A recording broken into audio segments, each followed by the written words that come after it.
What's up? It's LaPorche. Welcome back to my channel. This is a new series I'm starting, so welcome. This is a new topic for this channel, but I'm really excited to share this. This series has been on my mind for a while, and today is the day we are starting it. So cheers to that. So I'm here in the new apartment. Little update since the last video. You could see the movers delivered the furniture. I'm sitting on my ottoman right now, and yeah, still getting settled. There's still boxes and corners and things that need to be unpacked, things that I need to purchase for this place, but for the most part the move is done, and I'm really thankful and happy to get settled in and really dive into creating and focusing on this channel again. So here we are with a new series. If you want to catch up on my moving story, the past few videos have been all about that and me needing to find a place, and there is an apartment registry for those who have asked about that. I will link that in the caption. But let's get into this video. Now, I have talked about on this channel about also having a job in addition to having a small business. So entrepreneurship is my passion, but I also have a part-time job. My part-time job helps me, it's an income stream. It keeps cash coming in. It provides me with health insurance, a 401k, and the benefit of travel. So, job reveal, I work for an airline. I've been working for an airline for a few years now, and the travel benefits have been great. I've used my benefits to go to Paris for a birthday. I did another birthday trip in London. As you can see, if you watch this channel regularly, I visit Barbados often. My boyfriend is there for medical school, so I'm able to travel there and visit him. And I've always loved travel, even before having this job. That's why I applied for this job, for the travel benefits. So I've been so many different places, even within the country, traveling to different cities in the US. I've been on the West Coast. I have a best friend that lives in Atlanta and a best friend that lives in Memphis, so I go see them and my god babies. I love a beach, so I've been to Mexico probably at least 5 times in my life. I've been to Jamaica, Dominican Republic. I love travel, and I think traveling is such an amazing experience. The world is so big and beautiful and filled with so many different cultures and lifestyles, and I really encourage you to go out and experience that. Even if you start with just visiting a different state, maybe a couple states over, and just experience a new city, even in our own country. It could be a lot of fun. There is so many different cultures even within our country. So fun for me. The first time I went to Memphis, there's so much history in Memphis. They have an amazing civil rights museum, amazing food. I love just experiencing the food everywhere I go. So I encourage everyone to travel. But I do know traveling is not easy. It could be stressful. Especially right now. It's even scary for some people. And honestly, I could be honest and say airlines suck. Like, sometimes they're not helpful.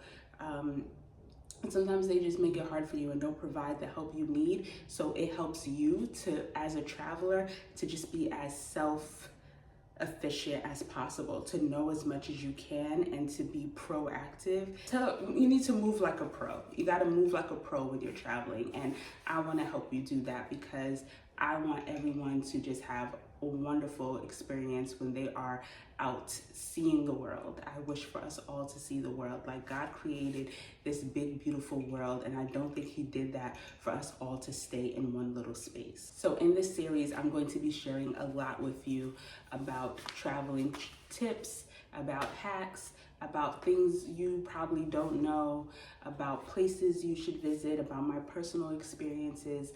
But yeah, in this first video, we're going to focus on 2 major tips. I didn't want to do one video with a laundry list of travel tips. Like, I really wanted to delve into each tip and delve into each topic, and to make you just understand travel. For someone who's new to traveling, I want you to understand the process and really just talk about the tip in detail.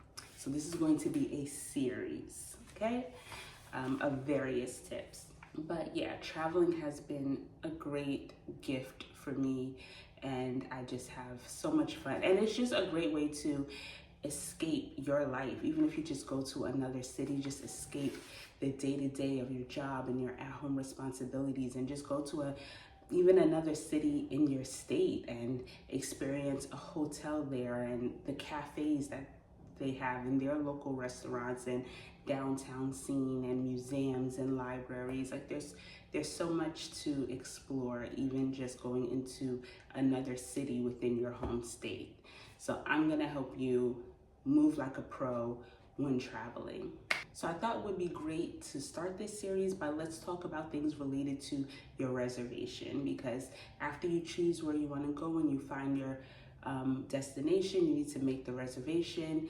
And I want to tell you a couple key things you want to do with your reservation. So the first part to this tip is you want to book your flight directly through the airline. Avoid third parties. That is your Expedia, your Travelocity, your, I don't even know the name of all of them. Priceline is that one. I'm not gonna lie, I used to use those, especially in my 20s when I was new to traveling and booking with friends. We would just go on those sites and we thought we were just getting such a deal. You're not really getting a deal.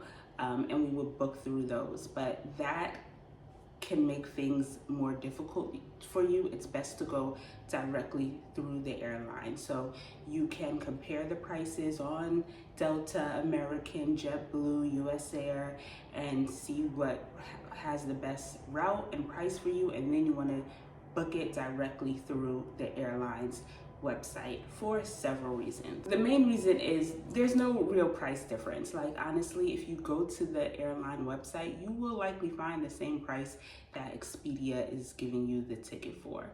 What these third parties probably are doing is showing you the lowest price, which is that basic economy fare, which you could get through the airline's website. There are different fares and you could just choose the lowest one, which is likely what those third parties are showing you. Bonus tip, if you can avoid it, don't book a basic economy ticket. If you want to know why, just look at the terms and conditions. You can't make any changes to those tickets. They're not refundable and things happen. So that's just like a bonus. If you can avoid it, if you can afford to just go up a little bit, don't buy the basic economy ticket, because that will end up actually saving you money. If you need to make any change to your reservations, you will likely have to buy a whole nother ticket if you do basic economy.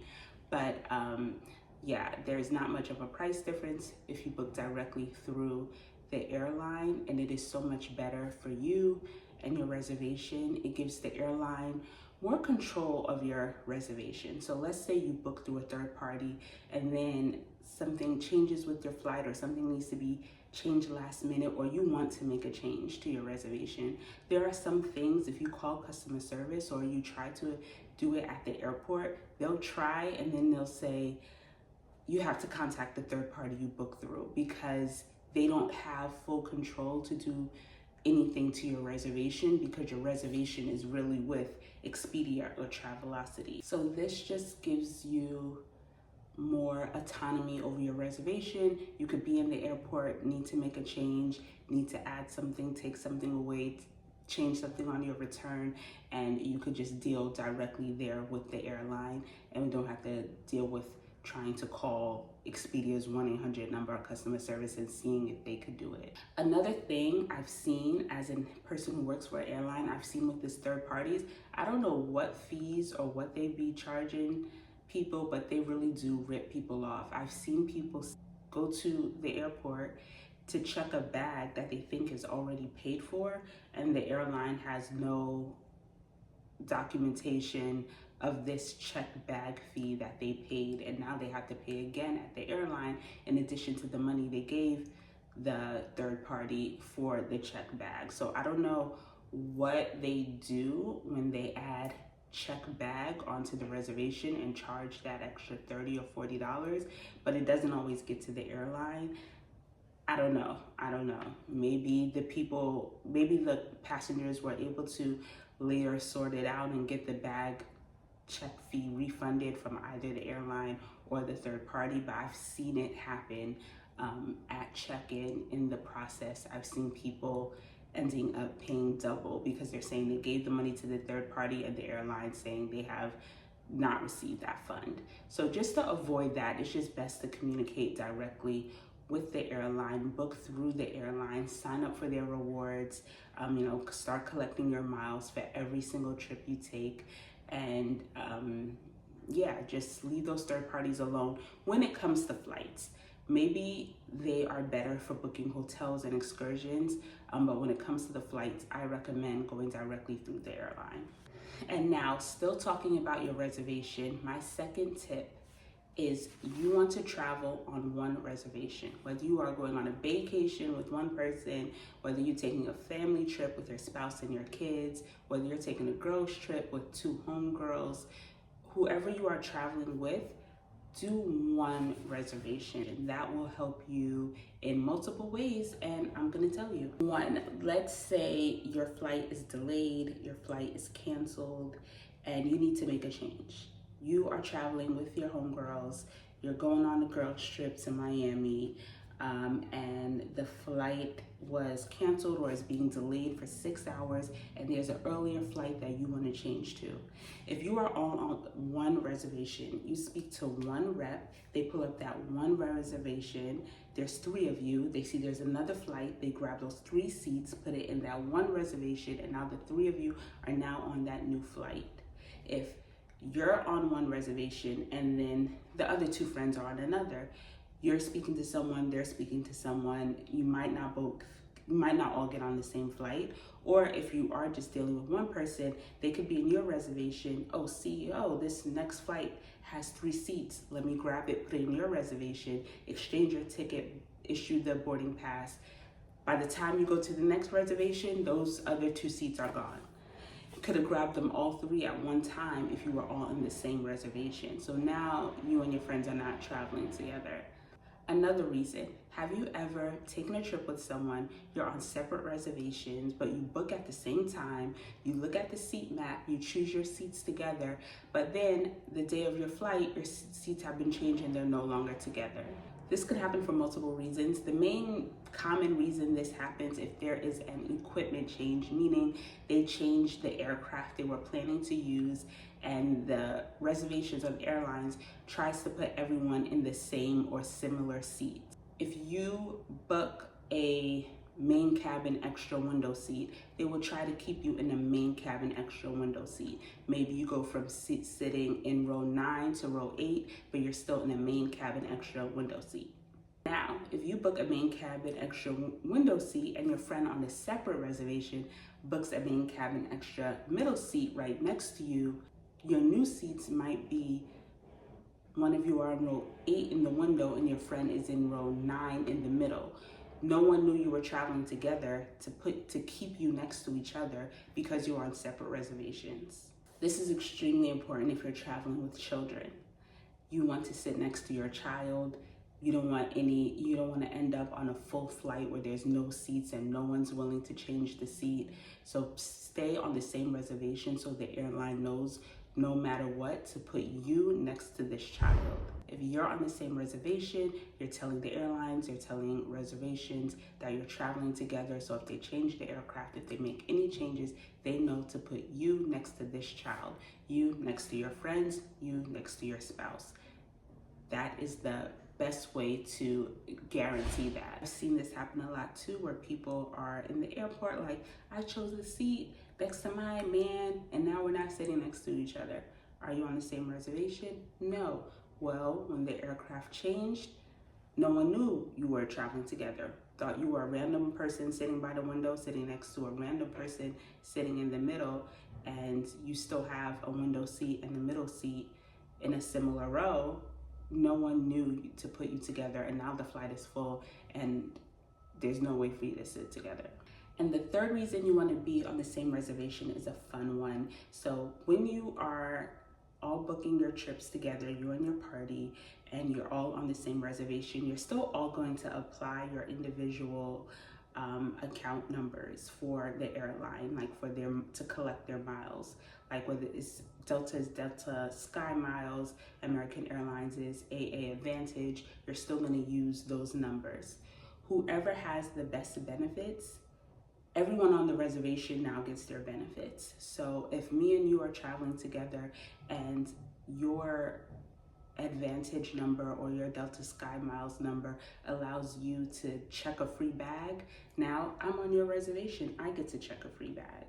If your AA Advantage number allows you to go on an upgrade list to potentially get a complimentary upgrade to first class, well, as someone on your reservation, you could use your Advantage number to also put me on the upgrade list, and we could possibly be in first class together. So it's a great way to share your airline status, to share your perks, and everyone traveling together can be on the same page, getting the same benefits, all checking a bag for free, and yet still all collecting your miles, because you could put your individual numbers, attach it to your flight, you all could collect your own miles, but the person that gets the perks will share the perks with everyone on the reservation. So that's what I wanted to touch on today. I wanted you to get your reservation created and use these tips.